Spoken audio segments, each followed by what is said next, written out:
네, 반갑습니다. 우리 이제, 이 인강도 끝이 나갑니다. 우리 빨리, 끝을 내고, 정리하고 싶네요. 지겹습니다. 저도. 자, 오늘은, 이제 문화교류, 동아시아 문화교류라고 한 주제로 한번 볼 텐데, 이 부분은 그런 사실 뭐 어려운 내용은 없습니다. 그냥, 우리 가벼운 마음으로 쭉 보면 돼요. 일단 병자와 호란 이후에 청해 파견한 사절단을 연행사라고 불렀습니다. 연행사. 얘들의 주된 역할은 조공이죠, 조공. 조공 사절단이 이제 큰 목적이고, 근데 사절단에 꼭 사신단만 가는 게 아니거든요. 여기에는 많은 상인들이 따라갑니다. 그래서 물자 교육도 많이 이루어졌고요. 이런 걸 통해서 한문적이 아니고 학문적입니다. 이런 걸 통해서 이제 서양 문물을 많이 수용하기도 했어요. 그래서 세계 지도인 고려 만국 전도 우리 수업 때 봤습니다. 마테오 리치가 제작한 거고 드디어 이제 세상의 중심이 중국이 아니죠. 이제 이런 것도 볼 수 있고 우리가 지금 보는 세계 지도의 모습이랑 거의 유사한 형태가 나와서 세계관이 훨씬 확대되었다 이런 걸 좀 알 수 있고 그리고 여러 가지 과학기술 서적이라든지 그리고 화포, 뭐 자명종, 천리경 이런 것들이 이제 다 들어오게 됩니다. 자, 그리고 또한 이제 서학이라고 해서 우리 동학할 때 얘기하긴 했지만 이때 말하는 서학은 어,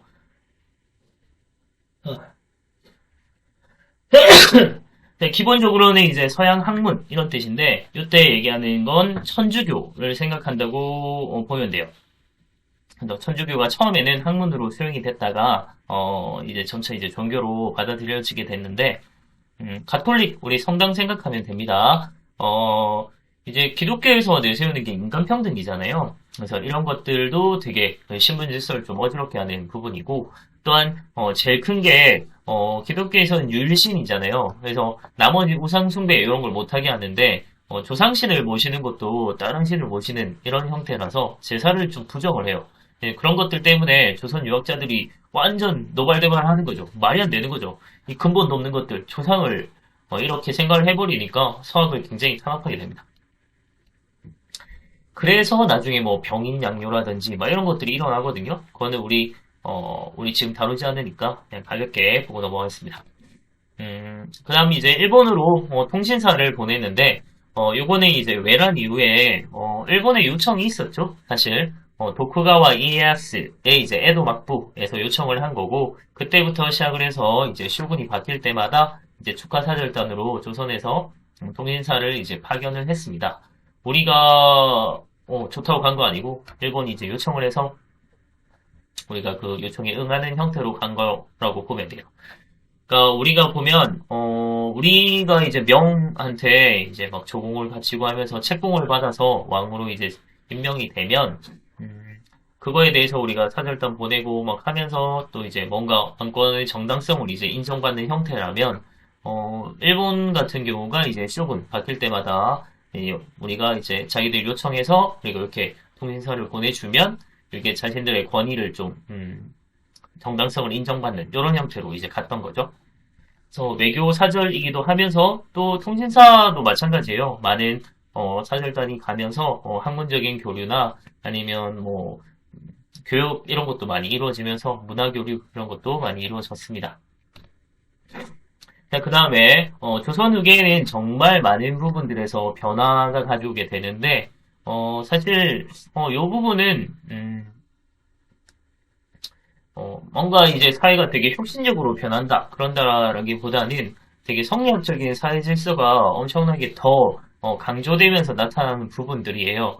그러니까 우리가 사회는 엄청나게 변했지만 성리학적인 사회 질서가 이제 많이 이제 무너지고 있는데도 오히려 그래서 그걸 이제 더 붙잡으려고 더 강요한다고 했잖아요. 그래서 성리학의 뭐 교조화 현상 막 이런 게 나타난다고 했는데 이런 것들이 이제 나타난 사항이라고 보면 돼요.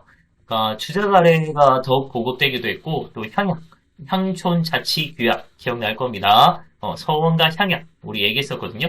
그래서 이런 것들이 더 확산되면서 사실 우리는 원시 시대 때부터 시작해서 쭉 사실 고려 때 조선 전기까지 봐도 거의 뭐 처가살을 한다든지 이런 식으로 되게 모계 중심 사회였는데 조선 후기 때 이런 성리학적 사회 질서가 더 막 강조되면서 북의 중심으로 바뀌어갔다라고 보면 됩니다. 그러니까 이게 결국은 뭐와 딱 이어지는 거냐면 제사예요. 제사를 누가 지낼 거냐라는 거에서 적장자가 이제 제사를 주관하는 게 일반화가 되었고 그러다 보니까 제사 지내는 놈한테 재산을 다 물려주는 그래서 적장자 중심의 상속 이런 게 이루어지고 차남 이하의 아들이나 뭐 딸 같은 경우는 거의 상속을 받지 못하는 이런 형태로 가는 거죠. 뭐 놀부, 흥부, 놀부 이런 거 생각해도 되겠고 제가 개인적으로 차남이라서 아주 아쉬운 얘기인 것 같습니다. 자, 그리고 혼인 풍속도 변화가 있는데 북의 중심으로 바뀌다 보니까 이전에 조선 전기까지만 해도 처가살이가 좀 일반적이었는데 이제는 시집살이 하는 게 아주 당연시되는 모습이 나타납니다. 그 다음에 조선 후기 양반 가문에서 족보를 편찬하는 게 성행을 했는데 요거는 어쩌면 양반의 리신이나 이런 것들이 되게 떨어지다 보니까 그런 것들을 더 오히려 우리가 잘난 집안이야 이런 걸 더 내세우기 위해서 오히려 더 족보를 많이 편찬하지 않았을까 이런 생각이 듭니다. 17세기 이전에는 외가나 처가의 계보를 모두 수록을 했는데 17세기 이후가 되면 북의 자손 위주로 수록이 돼요. 그러니까 이게 다 남성 중심으로 다 바뀌어가는 이런 모습입니다. 그래서 족보에서 보면 딸 같은 경우는 올리지 않는 경우도 허다했고 올리더라도 뭐 누구누구의 그러니까 누구누구의 딸 이제 이런 식으로만 올려놓는다든지 아니면 정말 뭐 드문 경우에 이제 1년까지 나와 있는 이런 경우가 많았어요. 그래서 그럴 정도로 남성 중심으로 많이 편찬이 됐고 이런 족보는 양반 신분의 유지 그리고 양반의 신분을 과시하는 이런 역할로 아주 중요한 기능을 했다라고 보면 됩니다. 그리고 뭐 일부 상민이나 천민 같은 경우도 뭐 족보를 산다든지 아니면 족보를 위조한다든지 이런 식으로 해서 많은 새로운 족보들이 많이 만들어진 걸 볼 수 있어요. 그러니까 이게 만들어진 게 우리 17세기라고 나오잖아요. 그러니까 아주 족보가 사실 만들어진 지 그렇게 오래 안 됐습니다. 그래서 우리가 지금 뭐 뼈대 있는 가문이네 이런 게 사실은 다 부질없는 얘기일 수도 있어요. 아닐 수도 있다는 얘기죠. 그 다음에 조선 후기의 이제 경제적인 변동을 한번 보려고 하는데 경제적인 부분은 사실 농업 그리고 수공업 그리고 광업 상업 이렇게 좀 나눠서 한번 볼 건데 전체적으로 다 기본적으로 다 규모도 커지고 되게 발달했다 이렇게 생각을 하면 될 것 같습니다. 그 중에서 가장 큰 변화를 가져온 건 사실 농업이에요. 근데 농업이라고 하는 게 조선은 원래 농업 국가다 보니까 농업이 가장 중요했겠죠.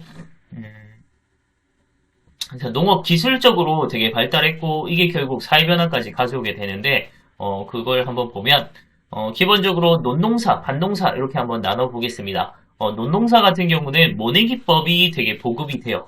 사실 모내기법 원래부터 있긴 했는데 수립시설, 그러니까 물을 끌어올 수 있는 이런 시설, 그리고 저수지 이런 것들. 모내기법은 물이 많이 필요해요. 이런 것들이 많이 생겨나면서 이제 모내기법이 점차 전국적으로 보급된 걸 볼 수 있는데 모내기법이 보급되기 전에는 직파법이라고 해서 그냥 말 그대로 직접 뿌린다 이런 뜻이에요. 씨를 그냥 땅에 곧장 다 뿌려버렸는데 그런 거에서 모내기법은 이양법이라고 하잖아요. 옮겨 심는 거, 모를 옮겨 심는 이런 형태인데 모내기 저도 안 해봤지만 이렇게 이제 딱딱딱딱 심는 거죠. 그러니까 모를 미리 키워놓은 다음에 이제 봄에 이렇게 와서 모를 옮겨 심고 그래서 이제 나중에 가을에 수확을 하는 이런 형태인데 모내기법의 가장 큰 이점은 노동력이 너무나도 준다는 거예요. 그러니까 사실 직파법과 모내기법의 큰 차이는 사실 농사 지을 때 가장 힘든 게 잡초 제거거든요. 근데 모내기법을 하게 되면 잡초가 좀 덜 자란대요. 그래서 뭐 완전히 아예 안 자라는 건 아니지만 그래서 노동력이 한 절반 이상으로 준다 이렇게 보면 되거든요. 그에 반해서 잡초가 또 없다 보니까 그 영양분을 오로지 이제 쌀만 먹는 거겠죠. 벼만. 그래서 이제 생산량도 더 늘고 그러니까 노동력은 2분의 1로 주는데 생산량은 2배로 느는 아주 획기적인 그런 방법이 모내기법이에요. 그래서 이게 보급되다 보니까 노동력이 주니까 그만큼 1인당 혼자 이제 경작할 수 있는 경작지의 면적은 더 커지게 되고, 요걸 이제 광작이라고 해요. 넓을 광자. 그래서 아주 넓게 혼자 많이 지을 수 있게 되면서 수확량이 훨씬 늘어서 경제적으로 부유해진 걸 볼 수 있고요. 또한 이제 혼자 이제 농사를 짓는데 필요한 노동력이 많이 줄었잖아요. 이제 기존에 필요했던 노동력보다 줄다 보니까 잉여 노동력 가지고 다른 농사를 짓게 돼요. 그러니까 그때 이제 상품 작물 재배라고 해서 말 그대로 이제 내다 팔기 위한 작물이란 뜻이에요. 그래서 뭐 인삼이라든지 담배, 약재, 뭐 목화 이런 것들, 아니면 채소, 뭐 고구마, 배추 이런 것들 다양하게 이제 막 이런 것들을 심었는데 이런 것들은 말 그대로 세금에 상관없이 내다 팔수록 자기한테 더 이익이 되는 거예요. 그래서 수익을 더 많이 올릴 수 있게 됐고, 그래서 일부 이제 농민들 중에서 분농층이라고 하는 게 등장하게 됩니다. 반농사 빠졌는데, 반농사 같은 경우는 골뿌림법이라고 해서 원래는 우리 교과서에 나오지 않아요. 그래서 굳이 요거까지 몰라도 되지만 그냥 참고로 나중에 내 고등학교 가면 볼 겁니다. 원래 이제 반농사 같은 경우는 여기 이랑하고 고랑 이렇게 밭을 보면 이렇게 엠보싱처럼 생겼거든요. 볼록볼록 이렇게 생겼는데 튀어나와 있는 부분을 이랑이라고 하고 들어가 있는 부분을 우리 골이라고 하잖아요. 그래서 고랑이에요, 고랑. 그래서 이렇게 돼 있는데 원래는 이제 이랑에다가 이렇게 땅을 살짝 파가지고 씨를 뿌리고 물을 붓고 해서 이제 키웠는데 문제는 이랑에다가 키우게 되면 한파, 그러니까 찬바람이 많이 불고 이러면은 애가 잘 죽어요. 그래서 이제 찬바람 좀 피할 수 있게 이제 고랑에다가 심는 이제 견정법 이제 이런 게 나오게 됐다. 여기 가능한 거는 배수 시설을 좀 잘 갖추게 됐다라는 걸 볼 수 있겠죠. 그래서 이런 게 나오면서 생산량이 더 늘었고 그런 점들 때문에 결국은 이제 농민층에서 분농층이 등장을 했지만 사실 모두가 다 부자가 된 건 아니겠죠. 그래서 일부 이제 분농층이 등장하면서 사실 대다수의 농민들은 그냥 자신의 농지를 잃고 쫓겨나게 돼요. 이게 이제 인클로즈 운동이랑 되게 비슷한 거죠. 그래서 여러분들 2학년 때 아마 세계사 할 때 산업혁명 얘기할 때 인클로즈 운동이라고 이제 양모산업 이런 거 막 발달하다 보니까 양 키운다고 막 쫓겨나잖아요. 농민들이 자기 농토를 잃고 막 쫓겨나면서 도시의 임노동자로 가게 되죠.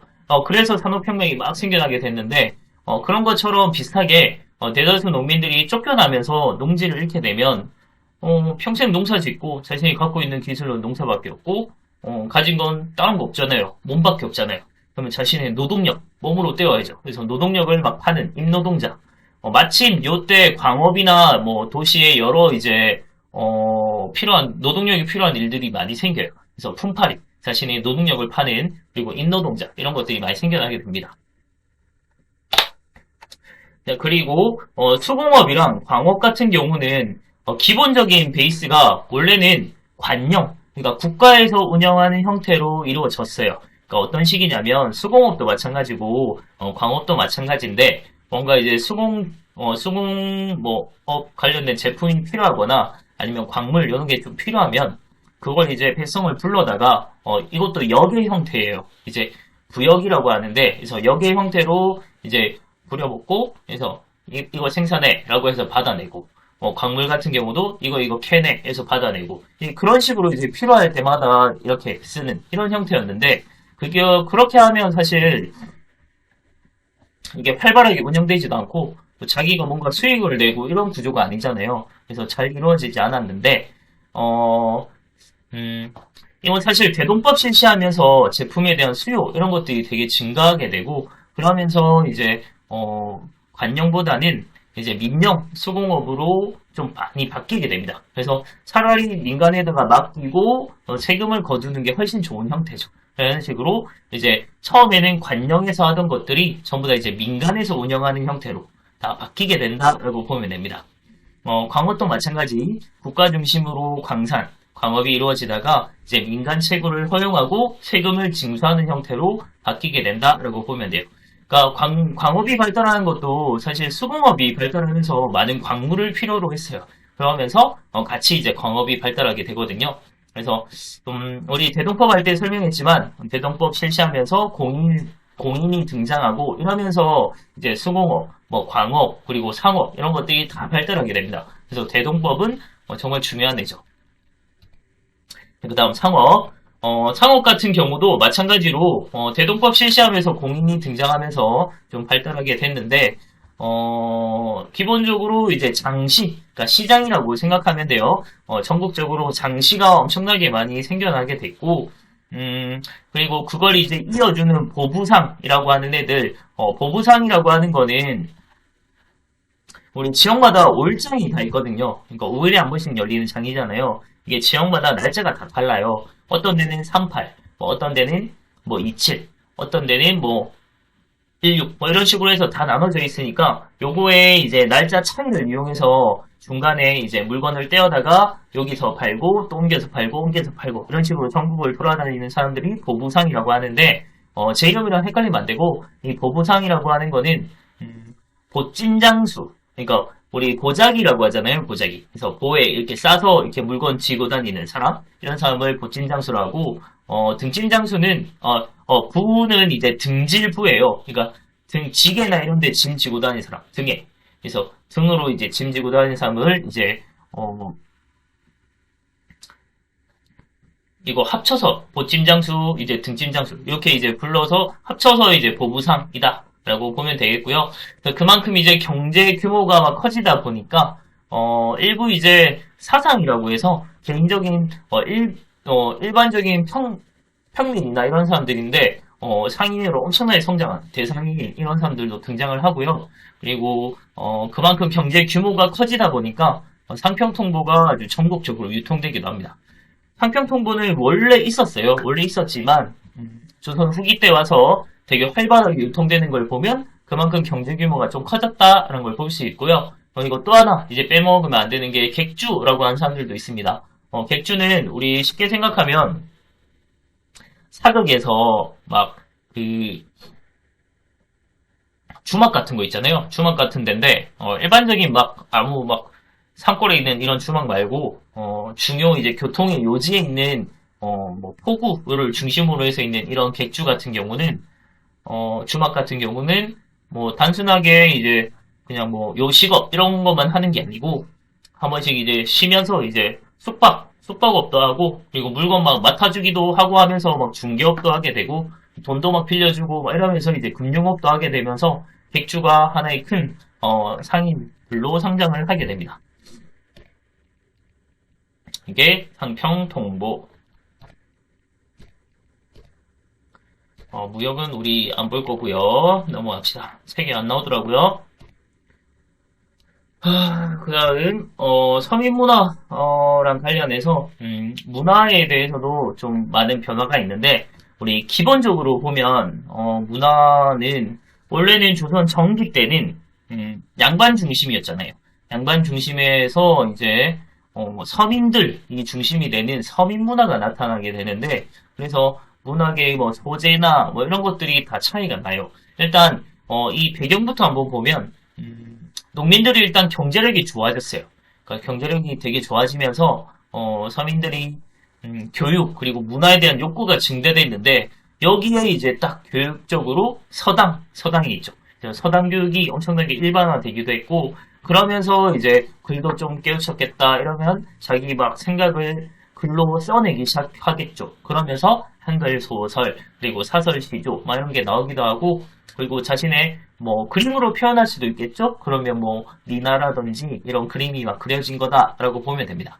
한글 소설 그래서 대표적으로 한번 보면 이제는 서민이 이제 대상이 되는 경우가 많았고 양반 사회에 대한 모순이나 이런 걸 되게 비판한 내용이 많이 담겨 있죠. 대표적으로 뭐 홍길동전, 춘향전, 뭐 흥부전 이런 것들 막 볼 수 있는데 춘향전이나 이런 걸 보면 신분 상승에 대한 욕구 이런 것들이 엄청나게 드러나죠. 사실 춘향이는 이도령을 아주 잘 꼬셔가지고 신분 상승해야겠다. 이런 아주 욕구가 아주 강한 사람입니다. 그리고 사설시조 같은 경우 한번 보면 원래 양반들은 형식 자체도 시조가 되게 딱딱딱딱 정해져 있고 거기에 딱 얽매여가지고 그리고 감정 표현을 하는 데 있어서도 엄청나게 뭐 젠체한다고 하는데 그러니까 뭔가 되게 좋아도 좋지 않은 척 그리고 뭐 급해도 급하지 않은 척 뭐 척척 이런 걸 되게 잘해요. 그런 걸 이제 젠체한다고 하는데 양반은 뭐 비가 와도 뛰지 않는다. 뭐 배가 고파도 막 개걸스럽게 먹지 않는다. 뭐 그러니까 되게 서두르거나 뭐 감정 표현을 되게 직설적으로 드러내거나 이런 걸 되게 꺼려하는 게 양반이에요. 그러다 보니까 감정 표현을 굉장히 애둘러서 표현하는 게 많죠.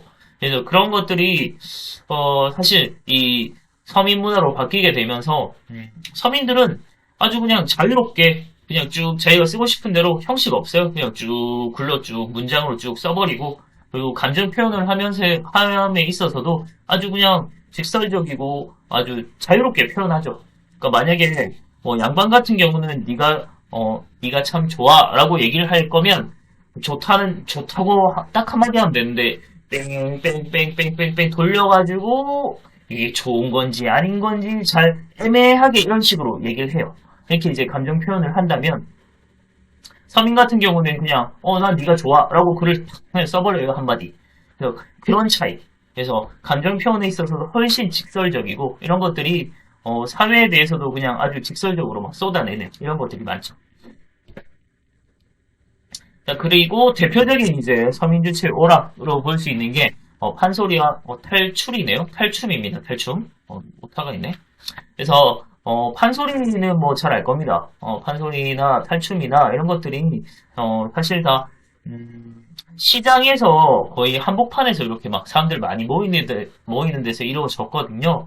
근데 둘 다 뭐 되게 풍자하고 해학적이고 이런 것들 많이 나타나고 그리고 좀 탈춤 같은 경우 특히 막 양반의 위선에 대해서 조롱하고 이런 내용들이 좀 많이 있죠.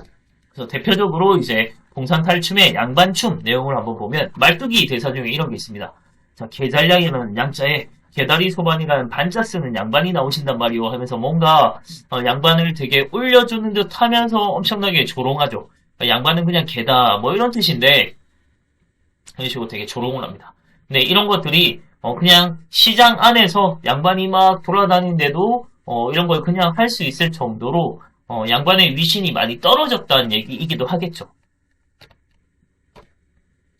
자, 그리고 그림과 공예 한번 보면 우리 책에는 그림만 나오니까 그림 한번 보겠습니다. 조선 정기의 대표적인 그림이라고 하면 우리 교과서에 보면 조그맣게 나와 있는 그림이 있었어요. 그게 고사간수도라고 했는데 확대하면 이런 모양입니다.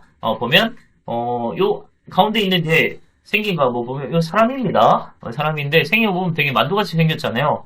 그래서 되게 딱 생긴 것만 봐도 그리고 의복이나 이런 모습만 봐도 되게 딱 중꺼 같아요. 그래서 중꺼로 딱 느낌이 딱 나고 그리고 이런 풍경 자체도 사실 실제 뭐 경치를 그렸다기보다 뭐 중국에서 뭐 좋아하는 무릉도원이나 막 이런 걸 되게 표현한 형태예요. 그러니까 막 물가에 이렇게 흐르면서 막 계곡에 이렇게 엎드려가지고 계곡 같은 거 물 흐르는 거 이렇게 바라보고 있는 그런 모습인데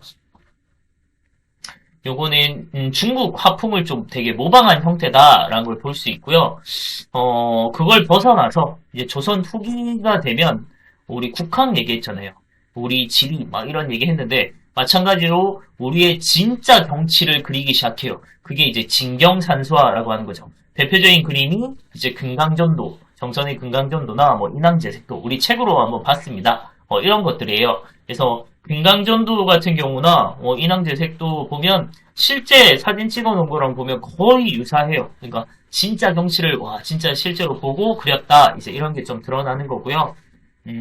풍속화 하면 이제 김홍도, 신윤복 이렇게 생각을 하면 되는데 김홍도 같은 경우는 서민들의 모습을 되게 좀 해학적으로 이렇게 풍자하면서 이렇게 좀 많이 그린 좀 그림 되게 재밌는 것들 많죠. 예, 그런 것들 편하게 볼 수 있는 이런 내용이 많고 신윤복 같은 경우는 주로 이제 부녀자의 뭐 사랑, 애정이나 뭐 그냥 아녀자들 이런 사람들 많이 그렸는데 굉장히 섬세하게 되게 여성적인 이런 느낌이 나잖아요. 그래서 이름도 막 신윤복이고 그러니까 뭐 여자가 아니냐 이런 얘기 하는데 그거는 뭐 있을 수 없는 얘기입니다. 당시 이제 하원 다 이제 하원 출신들인데 이 사람들 다 남자예요.